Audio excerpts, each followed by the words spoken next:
Hello friends, welcome to Ali science. आज हम study करने वाले हैं डीएनए ट्रांसक्रिप्शन के बारे में, अनुलेखन के बारे में। तो देखिए, डीएनए जो होता है उसको एज ए टेम्पलेट, ठीक है, एज ए टेम्पलेट काम में लेकर हम आरएनए बनाए। इस प्रक्रिया का नाम क्या होता है? डीएनए ट्रांसक्रिप्शन होता है। टेम्पलेट का मैंने मतलब पहले बताया था, एज ए सांचा, सांचे के रूप में काम में लिया जाता है। तो हम परिभाषा क्या कर देंगे कि डीएनए को टेम्पलेट के रूप में काम में लेकर आरएनए बनाने की प्रक्रिया है, ये डीएनए ट्रांसक्रिप्शन होती है। इसमें क्या होता है, जो अनुवांशिक सूचनाएं डीएनए पे मौजूद होती है वो स्थानांतरित हो जाती है। जो डीएनए पर अनुवांशिक सूचनाएं मौजूद होती है वो आरएनए पर स्थानांतरित हो जाती है। जैसे फॉर एग्जांपल, ये मेरे पास डीएनए है, ये 5 डेज है, ये 3 डेज है, ये 3 डेज है, ये 5 डेज है। ठीक है, इस पे इस तरह है, एडिनिन है, ग्वानिन है, थाइमिन है, साइटोसिन है, एडिनिन है, ग्वानिन है, थाइमिन है, साइटोसिन, इस तरह प्रेजेंट है। तो ऊपर वाले स्ट्रेन पर रज्जु पे क्या होगा? थाइमिन होगा, साइटोसिन होगा, एडिनिन होगा, ग्वानिन होगा, थाइमिन होगा, साइटोसिन होगा, एडिनिन होगा, ग्वानिन होगा, थाइमिन होगा, साइटोसिन होगा। तो अब ये जो सूचनाएं हैं, ये क्या एक तरह की अनुवांशिक सूचनाएं होती है, जेनेटिक इंफॉर्मेशन होती है। अब इनका स्थानांतरण किया जाता है आरएनए पर। तो उस पर क्या हो जाएगा? इस तरह डीएनए है हमारे पास और इस डीएनए से क्या बन जाएगा? आरएनए बन जाएगा। तो वहां पर उसके पास कोड आरएनए में क्या होगा? थाइमिन नहीं होता, यूरेसिल होता है। Cytosine, adenine, guanine, thymine, uracil, cytosine, adenine, guanine, uracil, आ गया, फिर आ गया साइटोसिन, ऐसे। तो इसके ऑपोजिट कोड इसके ऊपर आते हैं। तो डीएनए को यूज में लेकर आरएनए बनाने की जो प्रक्रिया है उसको हम क्या कहते हैं? ट्रांसक्रिप्शन या अनुलेखन कहते हैं। इसको हम 3 भागों में डिवाइड करके पढ़ेंगे। पहले हम पढ़ेंगे अनुलेखन इकाई, ट्रांसक्रिप्शनल यूनिट क्या होती है। उसके बाद में हम अनुलेखन की क्रियाविधि पढ़ेंगे, मैकेनिज्म ऑफ ट्रांसक्रिप्शन पढ़ेंगे कि जो अनुलेखन है वो किस प्रकार होता है। उसके बाद में हम पढ़ेंगे पश्च अनुलेखन रूपांतरण, पोस्ट ट्रांसक्रिप्शन मॉडिफिकेशन क्या होता है। ओके, तो अब हम अनुलेखन इकाई के बारे में जान लेते हैं कि ट्रांसक्रिप्शनल यूनिट क्या है। तो ट्रांसक्रिप्शनल यूनिट, अनुलेखन इकाई क्या होती है कि 3 चीजों से मिलकर बनी होती है, जहां पर अनुलेखन की पूरी प्रक्रिया कंप्लीट होती है। इसमें पहला भाग है, उसको हम कहते हैं प्रमोटर। तो ये भाग है हमारे पास प्रमोटर। उसके बाद में आता है संरचनात्मक जीन, स्ट्रक्चरल, और उसके बाद में है टर्मिनेटर यानी समापक। अब ये उन्नायक प्रमोटर क्या होता है? देखो, यहाँ से अनुलेखन की प्रक्रिया शुरू होती है। ठीक है, यहाँ से अनुलेखन की प्रक्रिया प्रारंभ होती है, तो हम बोल देते हैं ये प्रारंभक स्थल है। ठीक है, स्टार्टिंग साइट है। तो यहाँ से शुरू हो रही है, तो उससे पहले प्रमोटर होता है, उन्नायक होता है, जिसकी पहचान की जाती है। वो पहचान करके यानी आइडेंटिफिकेशन होता है, और फिर अनुलेखन जो ट्रांसक्रिप्शन की प्रक्रिया है वो शुरू होती है। इसमें क्या होते हैं? विशिष्ट सीक्वेंस, अनुक्रम पाए जाते हैं, जिनको हम कहते हैं टाटा बॉक्स होता है, जीसी बॉक्स होता है, और CAAT बॉक्स होता है। अब ये क्या चीजें, इनके बारे में डिटेल से जान ले। तो मैंने ये पार्ट इसको जूम करके देखा है। ठीक है, यानी इस पार्ट को हमने जूम किया है। तो जो 5 डेज का जो सिरा होगा, यहाँ पर जैसे मान लो अनुलेखन शुरू हो रहा है, अनुलेखन है ये स्टार्ट हो रहा है, प्रारंभन स्थल है, ट्रांसक्रिप्शनल स्टार्टिंग साइट है। तो उससे पहले, कितना पहले? लगभग 25 से 35 न्यूक्लियोटाइड बेस पेयर पहले ये पर के जो विशिष्ट अनुक्रम पाए जाते हैं। एक अनुक्रम होता है जिसका नाम होता है TAAT। यहाँ पर विशिष्ट अनुक्रम होते हैं जिनका नाम होता है TATAAT। ये अनुक्रम होते हैं। जैसे फॉर एग्जांपल यहाँ पर मैं दिखा देता हूँ, TATAAT, ये अनुक्रम पाए जाते हैं। तो इसका नाम होता है टाटा बॉक्स। यहाँ पर एक प्रोटीन आके जुड़ती है जिसका नाम होता है TBP, TATA binding protein, TATA binding protein, ताकि पहचान हो जाए कि यहाँ से अनुलेखन की प्रक्रिया शुरू होने वाली है। ठीक है, उससे पहले कोर होता है जिसका नाम होता है जीसी बॉक्स। तो जीसी बॉक्स में क्या होता है? ग्वानिन साइटोसिन है, ये इनकी मात्रा ज्यादा पाई जाती है। ठीक है, फिर उनसे हम और आगे चलते हैं इस साइड में, यानी हम आ जाते हैं 70 से 80 बेस पेयर के पास में। तो वहां पर एक स्पेसिफिक अनुक्रम और पाए जाते हैं। ठीक है, जो अनुक्रम होते हैं CAAT वाले। ठीक है, CAAT का मतलब हो गया साइटोसिन, एडेनिन, एडेनिन, थाइमिन। तो इसका नाम होता है CAAT बॉक्स। तो ये पाए जाते हैं। तो इन सभी के द्वारा क्या होती है? पहचान होगी, पहचान होकर फिर अनुलेखन प्रारंभ होगा। तो हम कह सकते हैं कि ऐसी साइट होती है जो पहचान करवाएगी कि अब यहाँ से अनुलेखन यानी आरएनए बनना शुरू करना है। तो जो इंपॉर्टेंट साइट है वो कौन सी है? सबसे ज्यादा इंपॉर्टेंट टाटा बॉक्स, TATA। ठीक है, 80 यहाँ पर अनुक्रम होते हैं। यहाँ पर प्रोटीन आके जुड़ती है जिसका नाम होता है TBP, टाटा बाइंडिंग प्रोटीन। तो आपको ये टाटा बुक्स के बारे में और एक और वर्ड याद रखें, इसको प्रिबनाउ बुक्स भी कहते हैं, प्रिबनाउ बुक्स भी कहा जाता है, प्रिबनाउ बुक्स। ठीक है, तो यहां से क्या होगा, अनुलेखन की प्रक्रिया यानी आरएनए बनना शुरू होगा। उसके बाद में आती है इनमें संरचनात्मक जीन, स्ट्रक्चरल जीन। तो स्ट्रक्चरल जीन कहां, प्रमोटर और टर्मिनेटर, उन्नायक और समापक के बीच में पाई जाती है स्ट्रक्चरल जीन, ये वाली जीन। अब हम इतना पार्ट हम इसको जूम करके देख रहे हैं, तो ये जैसे हमारे पास स्ट्रक्चरल जीन है, ठीक है, यहां से स्टार्ट है उन्नायक और यहाँ पर है समापक।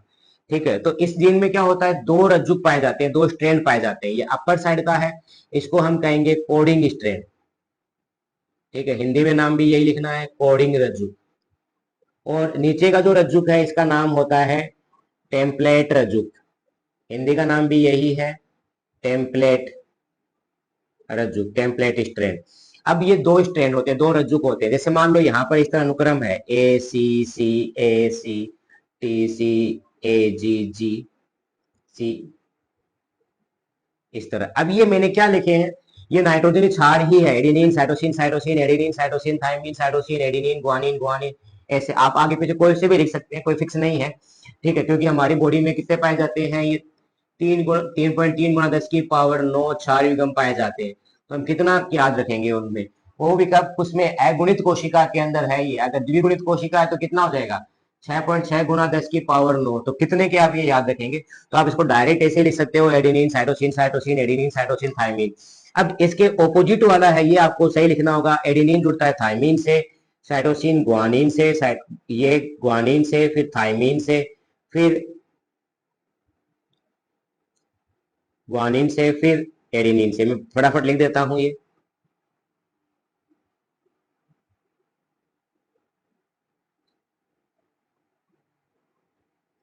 ओके, तो ये हमारे पास दो रज्जुक बन गए, दो स्ट्रैंड बन गए। इसमें एक का नाम है टेम्पलेट स्ट्रैंड, दूसरा है कोडिंग स्ट्रैंड, कोडिंग रज्जुक और टेम्पलेट रज्जुक। अब इससे आरएनए बनेगा, तो आरएनए देखे बनेगा तो उसके अनुक्रम कौन से होंगे।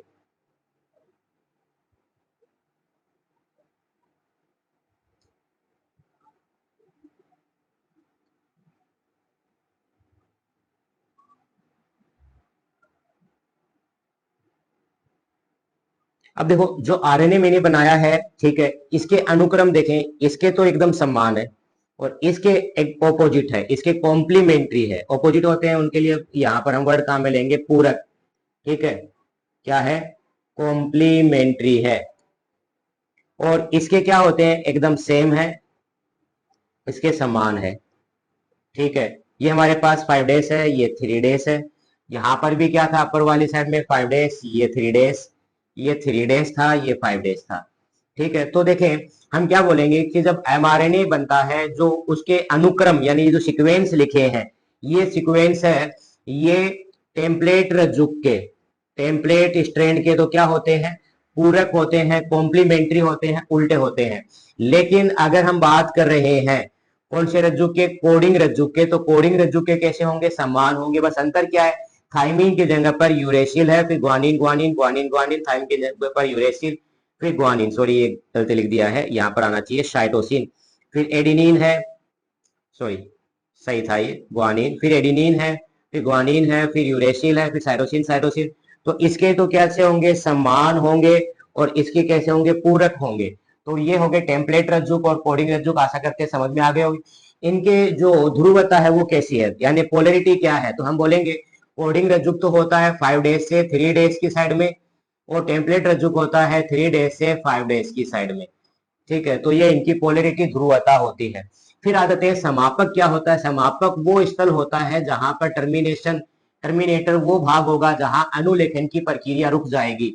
अब ये समापक डिटेल से हम पढ़ेंगे, जब हम प्रोसेस पढ़ेंगे कि समापन होता कैसे है, उस समय आपको ये डिटेल से बता दिया जाएगा। तो ये प्रक्रिया हो गई अनुलेखन इकाई के बारे में, ट्रांसक्रिप्शनल यूनिट के बारे में। ओके, तो अब हम अनुलेखन की क्रियाविधि के बारे में जान लेते हैं। मैकेनिज्म ऑफ ट्रांसक्रिप्शन, जो प्रोसेस होती है ट्रांसक्रिप्शन की, उसके बारे में जानते हैं। तो देखिए, ये भी 3 भागों में संपन्न होगी। पहला इनिशिएशन हो गया, आरंभन हो गया, फिर दूसरा हो गया दीर्घीकरण, एलोंगेशन हो गया, और तीसरा टर्मिनेशन यानी समापन हो गया। तो सबसे पहले देखते हैं कि आरंभन, इनिशिएशन में क्या होता है। तो हमने पढ़ा था कि इसमें एक प्रमोटर होता है, जहां उसके आगे से अनुलेखन की प्रक्रिया शुरू होती है। तो यहाँ पर प्रमोटर का जो हमने पढ़ा है प्रिबनाउ बॉक्स, ठीक है, प्रिबनाउ बॉक्स, उसको एक सिग्मा कारक बोलकर एक प्रोटीन होता है, सिग्मा कारक बोलकर एक प्रोटीन होता है, ये आकर उसको आइडेंटिफाई करेगा, पहचान करेगा, रिकॉग्नाइज करेगा और इससे जुड़ जाएगा। ठीक है, तो इस ये किससे जुड़ेगा, जो प्रिबनाउ बॉक्स हमने पढ़ा है, ठीक है, -35 बेस पेयर पर जो प्रेजेंट होता है, ठीक है, उस पर ये जुड़ जाता है और जुड़कर ये इनवाइट करेगा यानी बुलाएगा किसको, आरएनए पॉलीमरेज एंजाइम को बुलाएगा। तो आरएनए पॉलीमरेज एंजाइम होते हैं, उसमें टोटल 5 यूनिट होती है, 5 यूनिट होती है। अब देखो 5 यूनिट में क्या होता है, इसमें 2 अल्फा होता है, 1 यूनिट यह हो गई, ठीक है, बीटा होते हैं, बीटा डैश होती है और ओमेगा होता है और सिग्मा भी इसी का ही भाग है, आरएनए पॉलीमरेज का ही भाग है। अब अगर हम सिग्मा को इसमें से हटा दें, सिग्मा को नहीं काम में ले रहे, केवल इन 4 यूनिट की बात कर रहे हैं, तब तो हम इसको कहेंगे कोर एंजाइम। ठीक है, इसका नाम क्या हो जाएगा, कोर एंजाइम, हिंदी का नाम भी यही होगा, इसको हम कह देते हैं कोर एंजाइम। इसके अंदर क्या होगा, सिग्मा कारक नहीं जुड़ा हुआ रहेगा। अगर सिग्मा कारक भी इसको जोड़ देते हैं तो हम इसको कहेंगे होलो एंजाइम। ठीक है, इसका नाम हो जाएगा होलो एंजाइम, इसका नाम हो जाएगा, अगर सिग्मा कारक इनके साथ में नहीं जुड़ा हुआ है। अब इनमें क्या होते हैं, ये जो अल्फा है इसकी 2 यूनिट होती है, फिर बीटा होते हैं, बीटा डैश होती है और ओमेगा होती है। अब इसके साथ में अगर मैंने क्या किया, सिग्मा कारक को जोड़ दिया तो ये होलो एंजाइम होता है। इसमें ओमेगा क्या करेगा, इन सभी को आपस में बाइंड रखने का, आपस में जोड़े रखने का काम करेगा। फिर इसमें जो बीटा डैश है, इसमें हेलिकेज एक्टिविटी भी होती है, हेलिकेज की प्रक्रिया इसमें पाई जाती है, यानी हाइड्रोजन बॉन्ड को तोड़ेगा ये क्या करेगा, इन आरएनए के जो सॉरी डीएनए जो है, इस डीएनए के अंदर जो नाइट्रोजनी क्षार है उसमें हाइड्रोजन बॉन्ड पाए जाते हैं।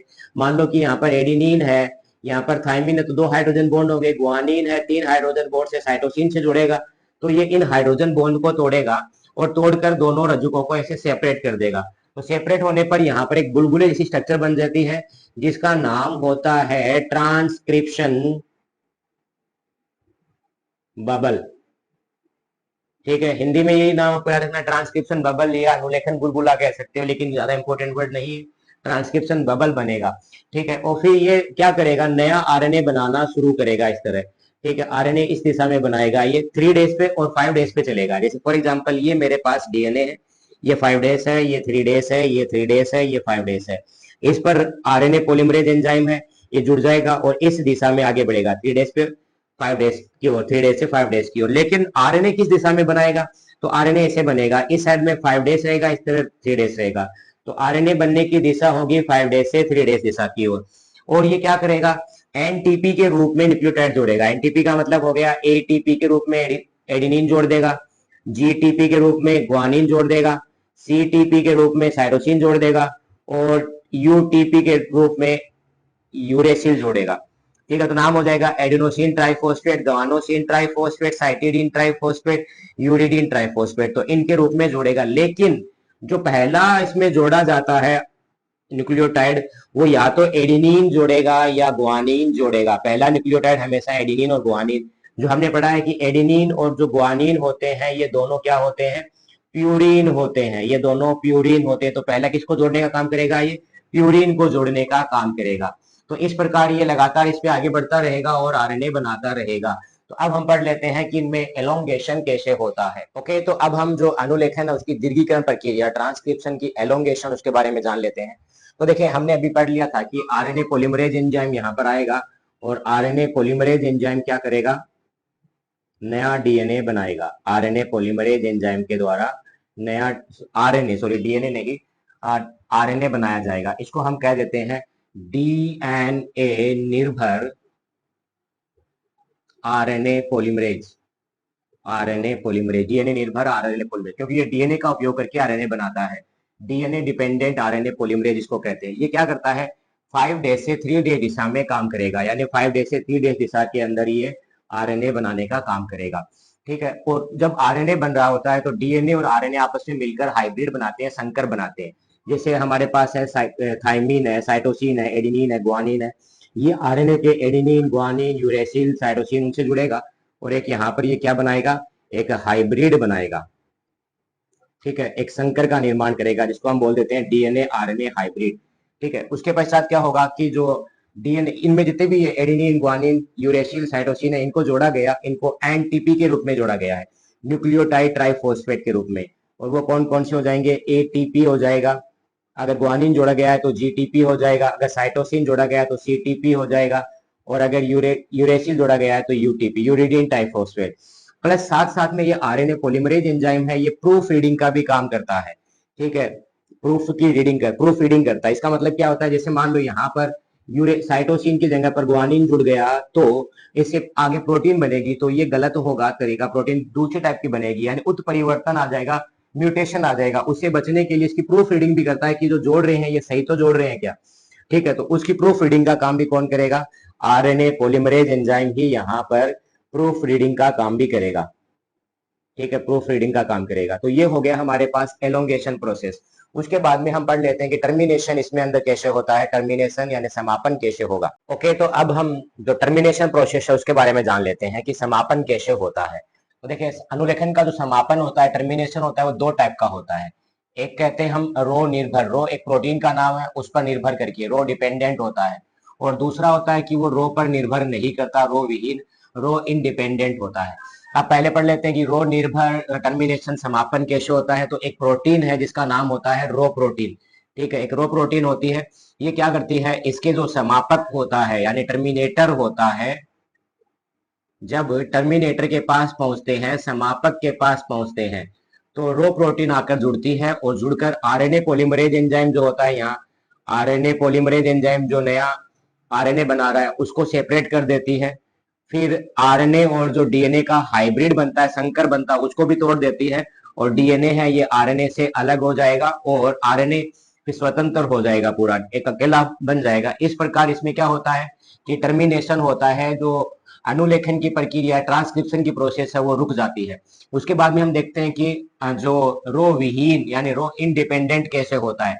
तो इसमें इस रो प्रोटीन की आवश्यकता नहीं होती। इसमें क्या होता है कि हेयर पिन लूप बनता है। ठीक है, इसका नाम क्या होता है?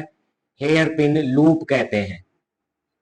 ठीक है, हिंदी में भी आप यही नाम लिख सकते हैं, हेयर पिन पास बनता है, हेयर पिन लूप बनता है। अब ये लूप की वजह से क्या होता है कि जो आरएनए पॉलीमरेज एंजाइम है वो आगे नहीं बढ़ पाता है।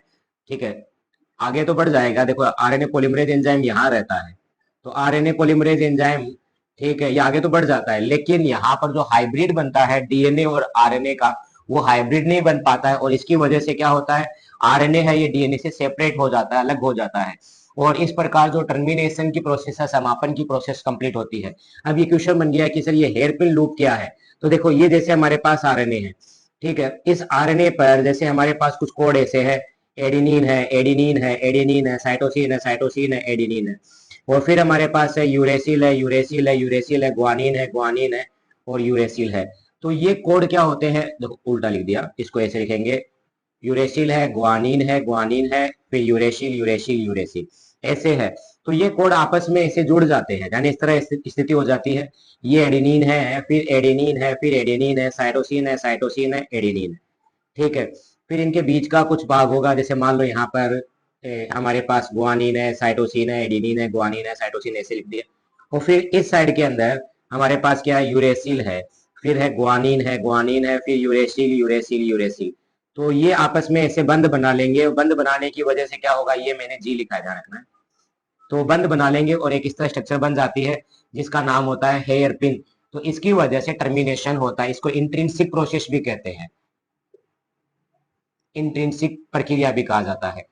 तो ये था हमारे पास अनुलेखन की प्रक्रिया। अब हमें बाकी रह गया पश्च अनुलेखन रूपांतरण, वो क्या होता है वो हम नेक्स्ट वीडियो में पढ़ेंगे। इस वीडियो में इतना ही, आशा करते वीडियो आपको अच्छा लगा तो अधिक से अधिक शेयर करें, सब्सक्राइब नहीं किया तो सब्सक्राइब भी कर दे और लाइक बटन को भी दबा दे। धन्यवाद।